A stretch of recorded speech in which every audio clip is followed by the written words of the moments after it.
ናቸው። የደም ልጆች ናችሁ እናንተ። የጌታ የደም ልጆች ናችሁ። የደም ቀለበት፣ የደም ኪዳን ያላችሁ። ወንጌል የደም ውጤት ነው። በደም የተጻፈ ነው፣ በቀለም አይደለም። በምናውቀው ቀለም አይደለም የተጻፈው። ወንጌል በክርስቶስ ደም የተጻፈ ነው። ቤታችሁ ያለውን መጽሐፍ ቅዱስ አንብቡት።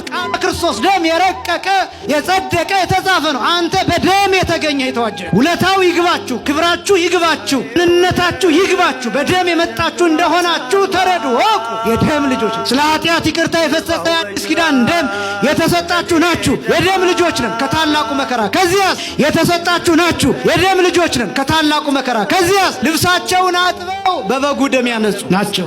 ልብሳቸው መጀመሪያ የታጠበ ነው። ማንነታቸው የታጠበ ነው። ልብስ የተባለው ልጅነት ነው። የታጠበ ነው ማለት የተዘጋጁ ናቸው፣ የተረዱ ናቸው፣ ያመኑ ናቸው። ከዚያስ በበጉ ደም ልብሳቸውን አጥበዋል። ምን ያደረጉ ሰዎች ናቸው? የቆረቡ ሰዎች ናቸው። የጌታን ስጋና ደም የተቀበሉ። ባጭሩ በጣም ብዙ ትርጉሞች አሉት። ልብሳቸውን አጥበው በበጉ ደም ያነጹ የሚባሉት የቆረቡ ስጋውን ደሙን የተቀበሉ ሰዎች ናቸው። ማንነታቸው በጌታ ደም ንጹህ የሆነ፣ ሰውነታቸው ለክርስቶስ እንደሚገባ የሆነ፣ ለጌታ እንደሚገባ የሆነ፣ ለቤተ ክርስቲያኒቱ ክብር የሚመጥን ከመላእክት ጋር የተቀላቀሉ፣ የሰማዩን ልብስ የለበሱ፣ ዘላለማዊነትን የተጎናጸፉ፣ ክርስቶስን በስጋቸው ውስጥ ያደረጉ፣ ዙፋን የሆኑ፣ መቅደስ የሆኑ፣ ሕያው መቅደስ። እነዚህ ሰዎች ናቸው ልብሳቸውን በበጉ ደም ያጠቡ። እናቱ ማርያም ናት። አዎ ልክ ነው፣ ግን ድሃ ናት።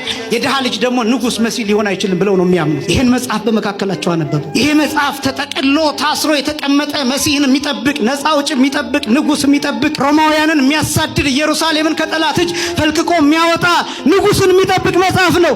ያኔ ነው የሚያነበው ብለው ነው የሚጠብቁት እነሱ። ድሆች የተባለው እኛ ነን። የታሰርን የተባለው እኛ ነን። ቅኝ የተገዛ ነው እኛ ነን። ዕውራን የተባለው እኛ ነን። እኛን ደግሞ ነፃ የሚያወጣን ይሄ የጠራቢ ልጅ አይደለም ሌላ ነው ብለው ነው የሚጠብቁት። አንዳንድ ጊዜ እንደዛ ይሆናል። ሚመና ማን ነፃ እንደሚያወጣቸው አታውቁ።